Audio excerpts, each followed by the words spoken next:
brought to you by Nova शुद्ध घी। जब जब खाए दिल खुश हो जाए, सदियों का नोवा शुद्ध देसी घी, सपना स्वस्थ भारत का। I love घी घी घी घी घी घी।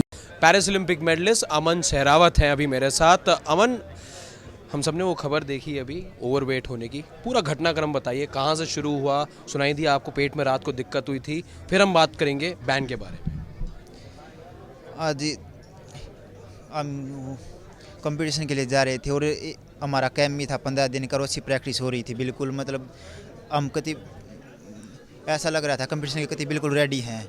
तो फिर हमारा वेट लॉस करते करते एक दिन बच गया, जो लास्ट अगले दिन कंपटीशन था। मेरा कुल 600 ग्राम वजन रह रहा था। तो फिर प्रैक्टिस चल रही थी जिम में, एकदम पेट में दर्द हो गया।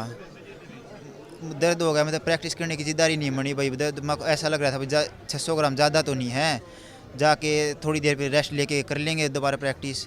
फिर भी ठीक नहीं हुआ। डॉक्टरों ने, जो टीम के साथ डॉक्टर गए हुए थे, उनको दवाई गोली जो थी वो सारी दी। फिर वे बोले थोड़ा बहुत खा पी के भाई 1 किलो हो जाएगा ज़्यादा वजन। तो फिर भी नहीं हुआ ठीक। फिर ऐसा सोचा भाई 4 बजे सुबह उठ कर फिर प्रैक्टिस करेंगे। फिर थोड़ा बहुत खा पी लिया, 1.5 किलो हो गया था ये बाद में। मतलब पहले तो 600 ग्राम रह रहा था, कुल प्रैक्टिस चल रही थी भाई। ऐसा लग रहा था कि इसी प्रैक्टिस में लास्ट प्रैक्टिस थी वो कंपटीशन से पहले की वेट की।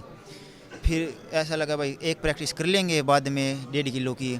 फिर भी ठीक नहीं हुआ, वो पेट उल्टी आने लग गई, ऐसा गोली कुछ आराम नहीं हुआ। फिर कह दी भाई मेरे से नहीं होगा। मतलब फिर भी जिद्दारी करने की नहीं हिम्मत बनी, उठा भी नहीं जा रहा था, बेड पर ही लोटे लोटे।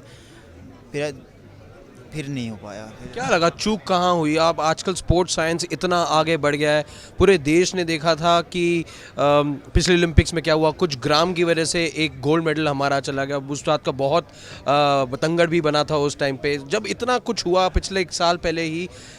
चूक आपके हिसाब से कहाँ हुई? क्योंकि अब तो सब अलर्ट पे थे, हमने जो देखा पिछले साल क्या हुआ था। देखो चूक तो भाई गेम है कि कोई भी स्थिति आ सकती है। हमें भी उम्मीद नहीं थी भाई पेट में दिक्कत हो जाएगी, तबीयत डाउन हो जाएगी कुछ ऐसा। पर अब एक्सेप्ट करनी पड़ेगी, क्या कर सकते हैं उसकी। ऐसा भाई आगे करेंगे, आगे से और जो गलती रही है भाई आगे से थोड़ा और पहले सेट करेंगे वेट को। आगे जाके आपने बात करा कि आगे शायद ये गलती ना दोहराएं, इस बात का पूरा अटेम्प्ट रहेगा। अब जब 1 साल का बैन आ गया है, पहले बात आप पर्सनली कितना अफेक्टेड हैं और क्या आपको लग रहा है कि ये पनिशमेंट थोड़ी हार्श है?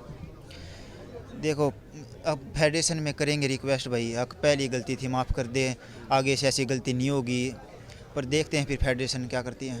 फेडरेशन का नोटिस मैंने पढ़ा था, नोटिस में कहीं ना कहीं डिसिप्लिन का मेंशन था, आप उसको किस तरह से देखते हैं? उसमें मतलब ये था कि भाई ज़्यादा वेट होने के कारण यही डिसिप्लिन था। और ज़्यादा वेट कैसे ले रखा है ये इतने 1.5 किलो। फिर फेडरेशन को भी वो बताई थी कि भाई इतना नहीं था, कोचेज ने भी बताई थी भाई हम देख रहे थे वेट वहाँ, इसका कुल 600 ग्राम रह रहा था, ज़्यादा वेट नहीं था। वो आज जाए थोड़ी दिक्कत हो गई, इसकी उससे रह गया। अगला साल काफ़ी महत्वपूर्ण है, कॉमनवेल्थ गेम्स हैं, फिर हमारे एशियन गेम्स भी हैं। ऐसे में आप अगर ये बैन अपनी जगह रहता है तो अमन क्या करने वाले हैं अपने आप को मोल्ड में रखने के लिए? देखो मतलब रहना तो नहीं चाहिए, हम मतलब करेंगे रिक्वेस्ट भाई। आगे एशिया चैंपियनशिप 20 साल नहीं खेले हम, थोड़ी इंजरी थी इसके लिए। अब ऐसा सोच रहे हैं भाई अगले साल एशिया चैंपियनशिप भी खेलेंगे और वर्ल्ड चैंपियन और एशियन गेम से 3 मेन कंपटीशन अगले साल। स्पोर्ट्स मिनिस्टर भी थे अभी यहाँ, क्या प्लान है उनको भी इस सब में इन्वॉल्व करा जाए, उनसे रिक्वेस्ट करी जाए कि कहीं ना कहीं थोड़ा एग्जम्पशन मिल जाए? कुछ ऐसा प्लान आपका? नहीं मतलब ऐसा तो कोई प्लान नहीं है, पहले फेडरेशन में करेंगे रिक्वेस्ट, फिर फेडरेशन मानी जाएगी जहाँ तक है। अमन, आपका बहुत बहुत शुक्रिया।